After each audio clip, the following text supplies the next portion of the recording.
हमारे freedom fighters की असली कहानी हमको कभी बताई ही नहीं जाती, क्योंकि उनको फांसी भले ही अंग्रेजों ने दी थी, लेकिन उनके परिवार के साथ अंग्रेजों से ज्यादा हमारे खुद के समाज ने दुर्व्यवहार किया था। ये लाइन आपने बहुत बार सुनी होगी कि क्रांतिकारी सबको पसंद है लेकिन पड़ोसी के घर में। लेकिन आज मैं आपको इसकी सच्चाई दिखाऊंगा। राम प्रसाद बिस्मिल का नाम आपने जरूर सुना होगा। हमारी हिस्ट्री की बुक्स हमें बताती हैं कि 1925 में बिस्मिल और उनके साथियों ने काकोरी में अंग्रेजी सरकार का खजाना लूटा ताकि उसी पैसे से क्रांतिकारी आंदोलन चलाया जा सके। गिरफ्तारियां हुई, मुकदमा चला और राम प्रसाद बिस्मिल, अशफाकुल्ला खान, राजेंद्र नाथ लाहिड़ी और ठाकुर रोशन सिंह को फांसी दे दी गई। लेकिन बिस्मिल की शहादत के बाद उनके परिवार के साथ क्या हुआ, ये शायद ही बताया जाता है। फांसी के बाद पुलिस के डर से लोगों ने उनके घर आना छोड़ दिया।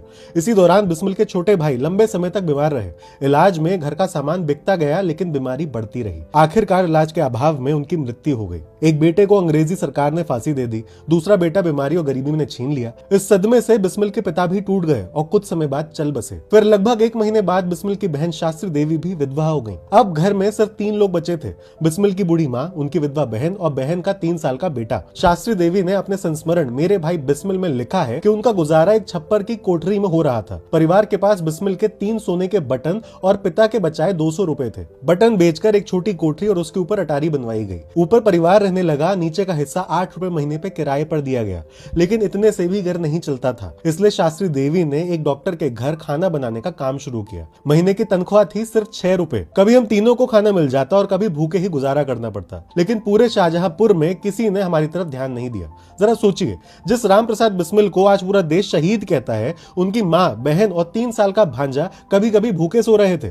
परिवार ने जब मकान का हिस्सा किराए पर देना चाहा तो पुलिस के डर से कोई वहां आने को तैयार नहीं हुआ। बाद में जो किराएदार मिला वो भी एक पुलिस वाला। मदद करने के बजाय समाज ने बिस्मिल की माँ को बदनाम करना शुरू कर दिया कि शायद उनके संबंध पुलिस वाले से हो गए हैं। क्रांतिकारी शिव वर्मा वर्षों बाद उनसे मिलने गए। 23 फरवरी 1946 की अपनी डायरी में उन्होंने लिखा कि एक माँ ने पहले अपना क्रांतिकारी बेटा खोया, फिर दूसरा बेटा, फिर पति और आखिर में समाज ने उनका सम्मान भी छीन लिया। आज हम बिस्मिल की तस्वीरों पर फूल चढ़ाते हैं, उनकी शहादत पर गर्व करते हैं, लेकिन जब उनका परिवार भूख, बीमारी और बदनामी से लड़ रहा था, तब यही समाज अपने दरवाजे बंद करके बैठा था। शायद इसलिए कहा जाता है कि क्रांतिकारी सबको पसंद है, लेकिन पड़ोसी के घर में। ऐसे वीडियोस के लिए फॉलो करना ना भूलें।